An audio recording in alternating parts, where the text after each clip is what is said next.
हरे कृष्णा। आज हम जानेंगे श्रील प्रभुपाद जी के जीवन से जुड़ी हुई कुछ मुख्य बातें। हिज डिवाइन ग्रेस ऐसे भक्ति वेदांत स्वामी श्रील प्रभुपाद जी इस्कॉन के फाउंडर आचार्य थे। उनका जन्म 1896 में भारत के कोलकाता शहर में हुआ था। उनका जन्म नाम अभय चरण दे था। श्रील प्रभुपाद जी के पिता गौर मोहन दे एक शुद्ध हृदय के वैष्णव भक्त थे।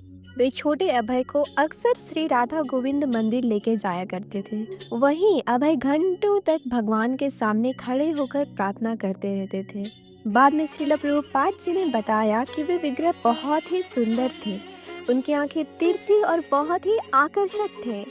1922 में कोलकाता में श्रील प्रभुपाद जी की मुलाकात हुई अपने स्पिरिचुअल मास्टर श्रील भक्ति सिद्धांत सरस्वती ठाकुर जी से। वो गौड़िया वैष्णव संप्रदाय के महान आचार्य थे और 64 गौड़िया मठों के स्थापक थे। उन्होंने इस शिक्षित युवा को पसंद किया और उनसे कहा, वैदिक ज्ञान को इंग्लिश लैंग्वेज के माध्यम से पूरी दुनिया में फैलाइए।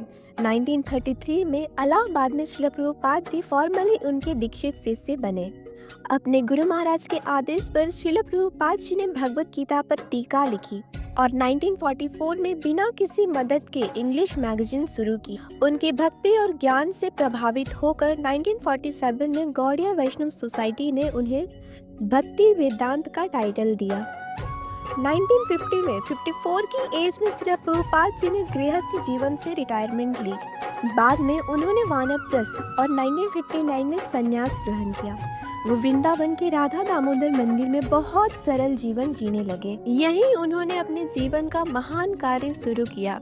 श्रीमद् भागवतम के पूरे 18,000 श्लोकों का अनुवाद और उन पे टीका लिखी और एक किताब लिखी, easy journey to other planets. 1965 में सिर्फ कृष्ण पर भरोसा लेकर श्रील प्रभुपाद जी एक कार्गो शिप से अमेरिका पहुंचे बिना पैसों के। बहुत संघर्ष के बाद जुलाई 1966 में उन्होंने ISKCON international society for Krishna consciousness की स्थापना की।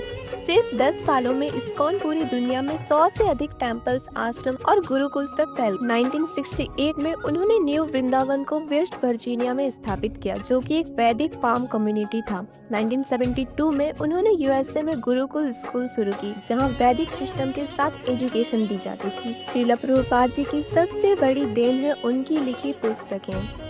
उनकी लिखी हुई पुस्तकें यूनिवर्सिटीज में टेक्स्ट बुक्स के रूप में पढ़ी जाती हैं। 11 से अधिक लैंग्वेजेस में ट्रांसलेट हो चुकी हैं। 1972 में उन्होंने बीबीटी भक्ति वेदांत बुक ट्रस्ट स्थापित की, जो आज दुनिया का सबसे बड़ा पब्लिशर है इंडियन फिलॉसफी का।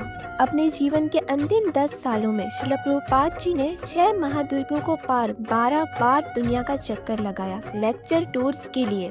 इतनी व्यस्त जिंदगी के बावजूद उन्होंने लगातार लिखना और उपदेश देना जारी रखा। श्री प्रभुपाद जी का जीवन हमें यह सिखाता है कि एक व्यक्ति कृष्ण की कृपा से पूरी दुनिया बदल सकता है। हरे कृष्ण।